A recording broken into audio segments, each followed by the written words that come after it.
What if I told you the Chicago Bears are one quarterback leap away from a Super Bowl run? What if 5 specific players could be the difference between good season and Lombardi Trophy parade? Stick around, because by the end of this, you're going to see this roster in a completely different light. If this kind of deep dive Bears breakdown is what you're here for, smash that like button, drop a comment, and subscribe. It genuinely helps this channel grow. Let's get real for a second. Right now, on paper, this Bears team feels like a Tier 2 contender. They're not quite at the level of the true NFC heavyweights like the Rams or the Seahawks. But right behind those top dogs, there's a cluster of 6, 7, maybe 8 teams in the whole league who have a real shot at winning it all, and the Bears belong in that conversation. The question is, what pushes them from in the conversation to actual threat? It comes down to a handful of guys having monster years.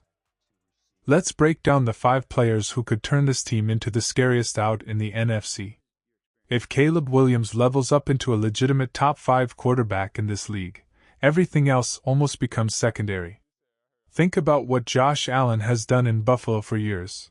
A roster that wasn't always stacked, a defense that had holes, and yet the Bills were always dangerous because Allen was operating on a different plane. Caleb doesn't need to be Josh Allen this season. But if he keeps climbing toward that tier, and the roster around him, which, let's be honest, is already deeper than what Buffalo has had, stays healthy and productive, that's a Super Bowl formula right there. Here's the thing about Caleb heading into year 3, it's not about flashy plays anymore. We already know he can produce highlight reel magic. We already know he's got ice in his veins in crunch time. What he needs now is the boring stuff, hitting the easy completions, taking what the defense gives him, mastering the little details that separate really good from elite. Right now he's knocking on the door of a top 10 quarterback conversation. But the ceiling for top 5? Completely within reach. And if he gets there and stays healthy, this team is a contender every single year, starting with this one. Everyone's been hammering the pass rush question all offseason, and yeah, adding another piece there wouldn't hurt. But look at how the front office has operated. It screams confidence that Booker is about to take a real jump. If he can produce somewhere in the 10 to 12 sack range while also tightening up his run defense, suddenly you're not looking at one good edge rusher next to Montez Sweat, you're looking at 2 players capable of wrecking a game plan. Go back and look at his 2025 split. In his first 6 games back from injury, he had a single sack. Over his final 6 games, 4.5 sacks, with his pressure numbers, tackles for loss, and quarterback hits all trending sharply upward. That's not random, that's a player figuring it out in real time. If he carries that momentum into a healthy training camp and a clean preseason, the pace he was playing at down the stretch translates to something like a 13-sack season over a full year. Nobody's promising that. But 9 or 10 sacks with strong pressure numbers and respectable run defense. Totally realistic. If Booker delivers his best year yet, this defensive front becomes a completely different animal. This one's tricky because we're talking about a guy who was an all-pro caliber corner not that long ago, but 2025 was rough.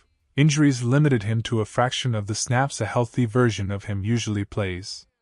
So the real question is, which version shows up in 2026?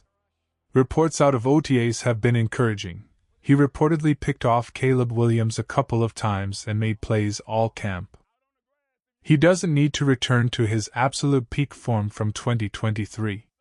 Even landing at his 2024 level, a legitimate CB1, a guy who ranks among the better corners in football, is like adding a premium free agent to this roster, because that presence simply wasn't there last season. If he plays 15-plus games at anywhere close to his ceiling, that's a massive shift for this defense.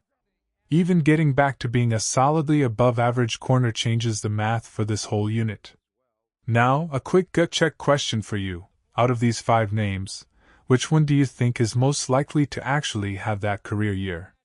Drop your pick in the comments. I want to see which player you're betting on. Honestly, I almost left him off this list, because we already have a pretty good idea of what we're getting, a legitimately special young tight end. But what happens if it's mid-November, and this kid is playing like the best tight end in the entire league? That changes everything. We already saw flashes of it in the second half of last season, especially in that playoff win over the Packers, where he looked completely unguardable. There's real belief he could become the kind of matchup nightmare that a certain future Hall of Fame tight end used to be for a full decade. Not a direct comparison, but that same game-wrecking mismatch potential. And remember, he's still only 22 years old. If he takes another leap in year 2 and becomes the focal point of this passing game, that's a serious weapon fueling a deep playoff run. The ceiling here might not be as sky-high as the other 4, but this move could be one of the sneakiest upgrades of the entire offseason. Chicago made a calculated bet by moving on from their previous starting linebacker and bringing in Bush instead, and it's all about speed and versatility. Bush is one of the fastest linebackers in football. He makes plays on the ball, and he's shown real strength defending both the run and the pass over the last 2 seasons. Compare that to what the previous starter was giving them. Coverage struggles were creeping in, and run defense was never a strong suit there either.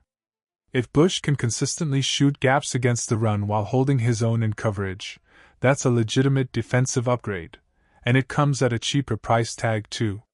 He's making $10 million a year, while the linebacker he replaced signed elsewhere for $12 million annually.